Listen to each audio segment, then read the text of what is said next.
Filosofía aquí y ahora. Movimientos políticos en Argentina. La ilusión en el progreso histórico era la bandera fundamental de la izquierda política. Sí, que se rompa, pero que no se doble. Querían pobres sometidos y tienen, en cambio, anarquistas combativos. Los hijos de la llamada chusma inmigratoria exigían ahora educarse, necesitan hacerse a sí mismos. La conciencia política de los militantes aparece en la praxis. Eva Perón es una construcción de Eva Perón. El tercer mundo es el que iba a encabezar la lucha contra la opresión. Cortar de un solo tajo la cabeza de la víbora marxista. Que vengan los capitales de todo el mundo sin condiciones de ningún tipo. Develar cómo fueron los movimientos políticos que dieron forma a este país que hoy tenemos.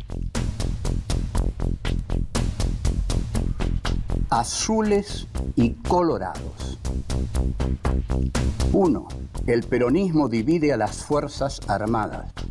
2. Los enfrentamientos militares. 3. El comunicado 150. 4. La tortuga y el elegido. El peronismo divide a las Fuerzas Armadas. Azules y colorados. Esto es algo que ya no se recuerda hoy. Cuando yo digo azules y colorados, nadie sabe a qué me voy a referir. Bueno, los azules y colorados, sin embargo, fueron dos grupos militares que se enfrentaron y hubo muertos en ese enfrentamiento. ¿Por qué se enfrentaron? Por los que todos se enfrentaban entre 1955 y 1973. Cuando cae el gobierno de Juan Domingo Perón a través o por medio del golpe del 16 de septiembre de 1955, en eso que se da en llamar Revolución Libertadora, el problema para las Fuerzas Armadas, el problema para los sectores civiles que adhieren fervorosamente a ese golpe, es que todos quieren librarse del peronismo. Claro, imagínense, hay una fuerza mayoritaria abrumadora, formada por la clase obrera y formada por los morochos sudamericanos. Todos se quieren librar de eso. Es una gran molestia para una verdadera democracia blanca. Entonces, tanto los militares como los civiles quieren desperonizar al país, como hemos dicho o diremos en otros encuentros. Porque el peronismo se comía todo si se lo dejaba tal como estaba. Ahora, una vez que se produce este golpe, ya se producen las grandes disidencias. ¿Cómo se va a gobernar? ¿Incorporando al peronismo sin Perón o no incorporando nada?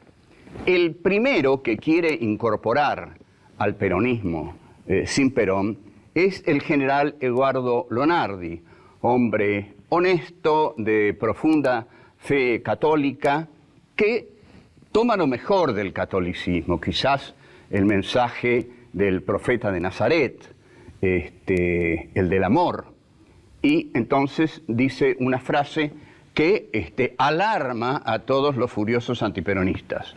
Ni vencedores ni vencidos. ¿Cómo? ¿Cómo? Dicen los vencedores. ¿Para qué somos vencedores entonces? Si somos vencedores es para que existan vencidos. Los vencidos son los peronistas.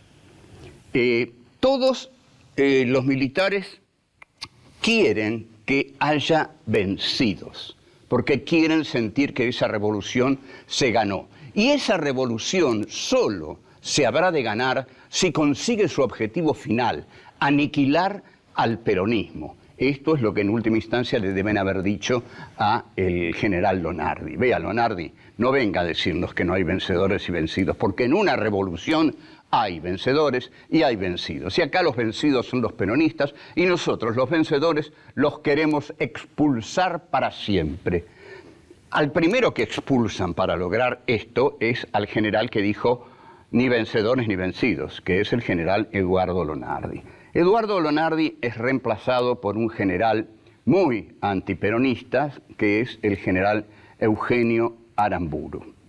Se reforma la Constitución y hay elecciones en 1958, sube Frondizi, y Frondizi, entre miles de cosas que hace, finalmente en 1962 da elecciones libres en la provincia de Buenos Aires. Frondizi, claro, no había estadísticas muy férreas, muy inevitables, así que podían marcar una conducta política en ese momento. Y Frondizi creía que en la provincia de Buenos Aires ganaba él.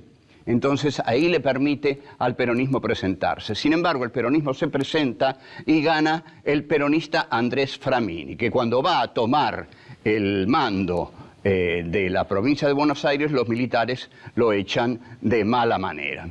Entonces aquí hay una división entre las Fuerzas Armadas, porque algunos quieren seguir con la careta democrática y ponerlo a José María Guido, y otros no quieren la careta democrática, sino los militares al frente y gobernando de modo directo el país. Los que quieren esto son los llamados colorados. Los que quieren un país con cierta limitadísima participación del peronismo son los azules. Aquí, finalmente, colorados y azules, ante la indiferencia total de la población, se enfrentan en una pequeña guerra que dura muy poco y que, como dura muy poco, vamos a contarla en el próximo bloque. Volvemos.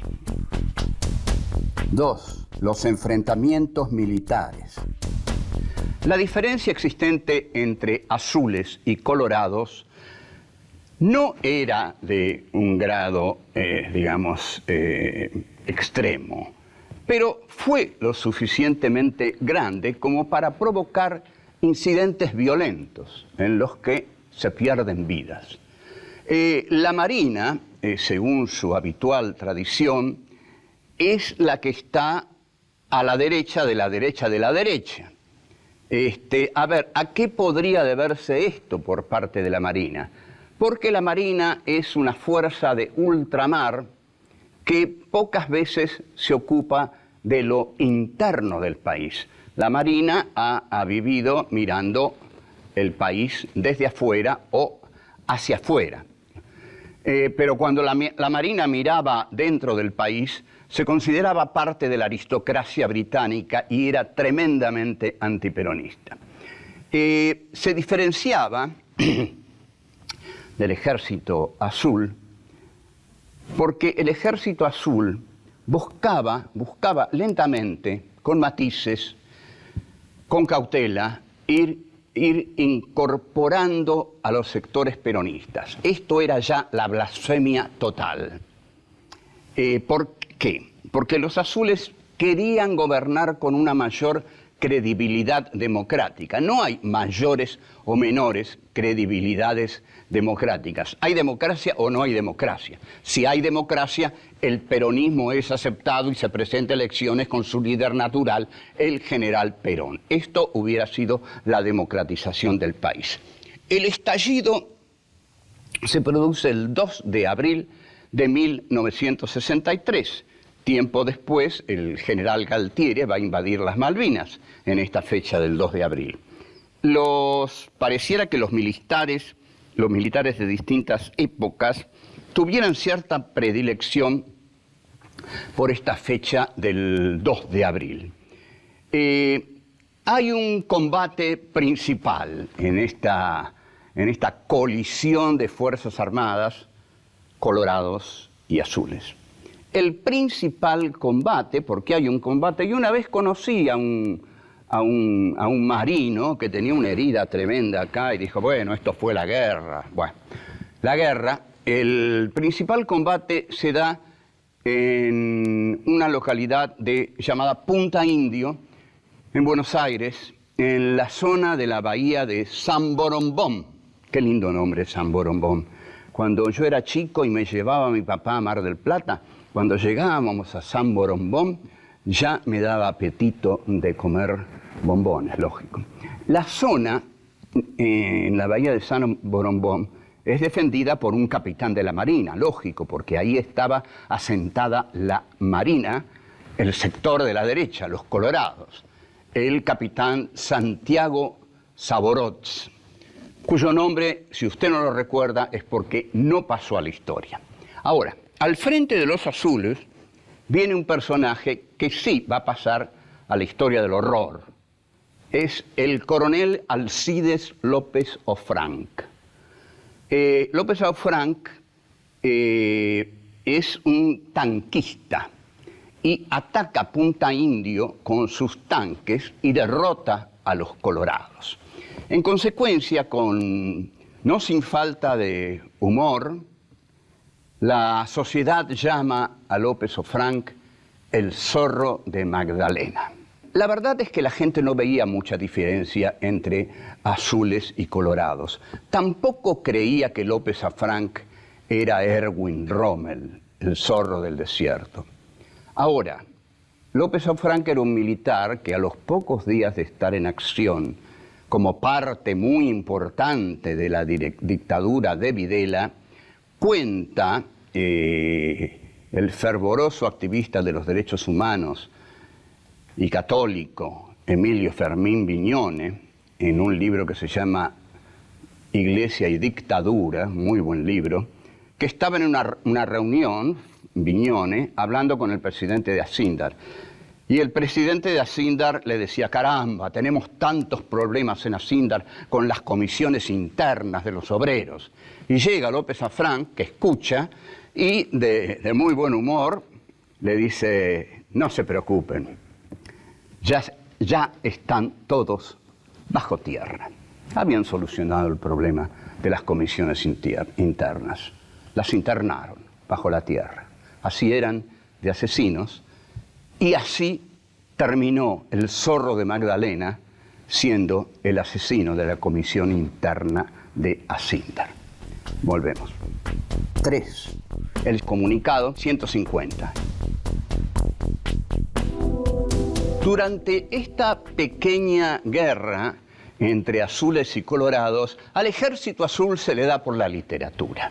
Se le da por la literatura y redacta nada menos que 150 comunicados. En el ejército azul había un personaje que le gustaba escribir. Le escribió durante toda su vida. Bueno, hablo del doctor Mariano Grondona. El doctor Mariano Grondona, ya ahí en esa pequeña guerra entre azules y colorados, está del bando azul. No es porque fuera un gran demócrata, sino porque veía un poco más claro, más allá del fanatismo de los colorados, y sí, consideraba que una medida apropiada sería incorporar un poquito del peronismo a la democracia condicionada por los militares. Grondona redacta un famoso comunicado, que es el último, el 150. En uno de sus pasajes, cerca del final, el doctor Grondona, en tanto ideólogo del militarismo azul, dice: quiera el pueblo argentino vivir libre y pacíficamente la democracia que el ejército se constituirá a partir de hoy en sostén de sus derechos y en custodio de sus libertades. Es decir, hay una democracia que va a estar asegurada por el ejército. El ejército va a ser el sostén de los derechos de los ciudadanos y va a custodiar la libertad de sus ciudadanos. Ahora, proteger los males que acechaban a la República Argentina, para protegerla sobre todo en esta época de la Guerra Fría, había que protegerla del mal supremo, que no era el peronismo, era la hidra comunista. La hidra es un animal mitológico de muchas cabezas y cada cabeza que se le corta crece otra cabeza. O sea que sus cabezas nunca decrecen. Aunque se las corte todas, todas vuelven a crecer. De ahí la idea paranoica ante el comunismo. Tenían miedo, un miedo oscuro, paranoico, de que el peronismo condujera necesariamente al comunismo. Volvemos. 4. La tortuga y el elegido. El gobierno de Guido quien había sido puesto ahí por los militares, y era un personaje pequeño, tan pequeño como el lugar que ocupó en la historia argentina. El gobierno de Guido da elecciones, y en julio de 1963, Perón llamó a votar en blanco. De todos modos, el radical Arturo Illia gana, pero gana apenas con el 25,1% de los votos. Gana con muy pocos votos porque el peronismo no se presenta. Vaya democracia, ¿no? Vaya democracia. El que gana una elección la gana con el 25%, elección presidencial, la gana con el 25% de los votos, porque no hay más personas para votar. Todos los peronistas están prohibidos, no pueden votar. Finalmente, Arturo Illia, por algunos coqueteos con Perón y por su propia característica de hombre honesto, pero para toda la República demasiado manso, hasta tal punto que, como sabemos, le tiraban tortugas, y la revista Primera Plana, que era un medio leído por toda la clase media intelectual, hacen una campaña para derrocarlo a Illia, y Illia es derrocado en un golpe que podríamos llamar preventivo. Es un golpe preventivo porque los militares tenían miedo de que Illia realmente legalizara al peronismo. Entonces, en 1966 se da una paradoja. Los azules, que ustedes recuerdan, eran legalistas, ven en Illia el peligro de que este hombre de 62 años, canoso, manso, diera la posibilidad de llamar a elecciones libres, cosa que Illia había anticipado más de una vez. Entonces, se da un golpe preventivo. Los radicales siempre dicen que es por la cuestión de los medicamentos, pero no, ese podía ser un problema. Pero el golpe se da porque Illia, que es un tipo honesto, va a eliminar, este es el temor, el sistema de proscripciones en que se basa toda la República desde 1955. Desde 1955 en adelante se instala un régimen de proscripciones que fundamentalmente afecta al peronismo. Es el país de la proscripción del peronismo. 1955-1973. Todos son gobiernos ilegales porque ninguno fue votado bajo un sistema democrático que incluyera a la totalidad del pueblo. Illia, por ejemplo, hubiera sido más respetado si no hubiera aceptado jugar la farsa de los militares. Quien no hubiera visto en los años 60 que eso era una farsa, que todo lo que estaba en juego era una farsa, porque todo se basaba en la proscripción de las masas peronistas y de su líder, y en el escamoteo del cadáver de Evita, que no se podía traer al país por la pueblada que podría desatar. Entonces todos los que participan de esa farsa son ilegales, participan de una profunda ilegalidad democrática. Entonces esta es un señalamiento que ninguno es capaz de eludir.